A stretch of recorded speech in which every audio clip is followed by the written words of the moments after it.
Jamaica has just endured one of the darkest moments in its modern history, an overnight economic blow so severe that nearly a third of its national output vanished. The question now echoing across the Caribbean and beyond is simple but unsettling. Can Jamaica truly recover from Hurricane Melissa? In this documentary, we uncover the staggering price of rebuilding the island, why it goes far beyond fixing collapsed homes, and how this disaster could reshape the global conversation on climate risk and disaster financing. What happened here isn't just a regional tragedy, it's a warning the world can't afford to ignore. On October 28, 2025, Hurricane Melissa slammed into Jamaica with unimaginable force. A Category 5 monster packing 185-mile-per-hour winds and one of the lowest pressures ever recorded in the Caribbean. Western parishes, Street, Elizabeth, St. James, and Westmoreland took the full impact. These communities are economic lifelines, anchoring agriculture, tourism, housing, and small business activity. Prime Minister Andrew Holness described the economic shock as beyond anything the nation has planned for. Early assessments put total losses between 28% and 32% of Jamaica's entire GDP. To put that in perspective, imagine a third of everything a nation produces, gone in hours. That's the scale of the crisis Jamaica faces today. But rebuilding isn't just about repairing the visible wreckage. Government estimates show $6 to $7 billion in physical destruction, while independent analysts warn that total damage, including road, homes, and critical infrastructure, may reach $10 billion.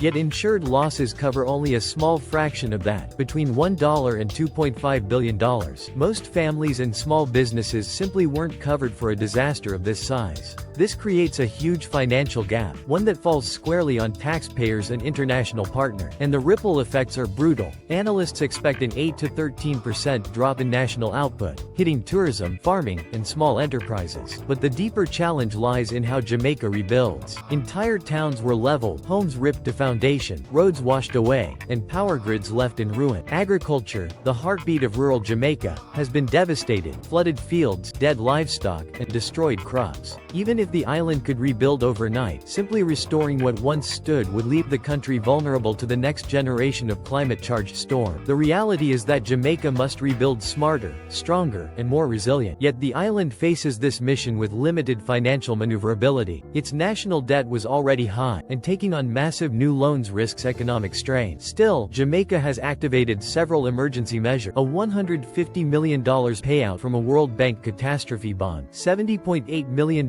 from the Regional Caribbean Insurance Facility. But combined, these total just over $220 million, barely a drop in the bucket compared to the billions needed. Experts estimate Jamaica will require $5-8 billion in new infrastructure investment and over $1 billion to modernize telecommunications and utility. That shortfall means Jamaica must pursue public-private partnerships, foreign investment, and climate finance to stand any chance of rebuilding at scale. And this is where the story takes a global turn. Hurricane Melissa isn't just a Jamaican disaster, it's a global stress test. If a storm can wipe out a third of one nation's economy in a night, what does that mean for the future of global finance? For insurance markets already tightening? For developing nations sitting in the crosshairs of rising seas and intensifying storms? As insurers raise premiums and investors reconsider catastrophe bonds, countries like Jamaica find themselves facing a dangerous reality. The gap between insured and uninsured losses is growing wider every year. Someone will have to pay that bill. If small nations can't, the responsibility inevitably shifts to wealthier countries, international lenders, and global institutions. This crisis raises profound questions about equity, responsibility, and climate justice. For Jamaica, the path ahead is steep, but not hopeless. With smart planning, resilient engineering, strategic investment, and strong international cooperation, the country can rebuild not just what was lost, but a stronger future capable of weathering storms to come. This is more than a story about destruction. It's a story about survival, adaptation, and the courage of a nation that refuses to break. If this deep dive gave you insight into the true cost of hurricane, hit the like button, subscribe for more climate and global finance investigation, and share this with someone who wants to understand what really happens after the storm. And tell us in the comments, should wealthy nations bear more of the burden for rebuilding climate-vulnerable countries like Jamaica? We'll be reading your thoughts. Jamaica now stands at a crossroad, with billions in destruction, massive recovery costs, and a climate system that is only getting more extreme. The world is now watching to see whether this small island nation can rebuild stronger than before. This disaster isn't just Jamaica's struggle, it's a test for global climate finance, disaster preparedness, and the future of vulnerable nations on the front lines of extreme weather. If you want more investigations into climate risks, global economic, and the stories shaping our future, hit like, subscribe, and turn on notifications so you never miss a deep dive. And let me know in the comment, do wealthy countries have a responsibility to fund recovery in climate-vulnerable nations like Jamaica? Your perspective matters, and I'll be responding to the top comments. Thanks for watching, and stay prepared, stay informed, and stay resilient. Jamaica is facing an economic catastrophe unlike anything in its modern history. Overnight, nearly one-third of the entire nation's economy was wiped out by Hurricane Melissa, one of the most powerful storms the Caribbean has ever seen. In today's deep dive, we expose the real cost of rebuilding Jamaica, the hidden financial risks no one is talking about, and why this disaster could rewrite global rules on climate resilience, insurance, and disaster financing. From shattered infrastructure to billions in uninsured losses, this story goes far beyond storm damage. It's a global warning signal, and every country in a hurricane zone needs to pay attention. Let's break down what happened, why it mattered, and what the world must learn from Jamaica's biggest crisis in decades.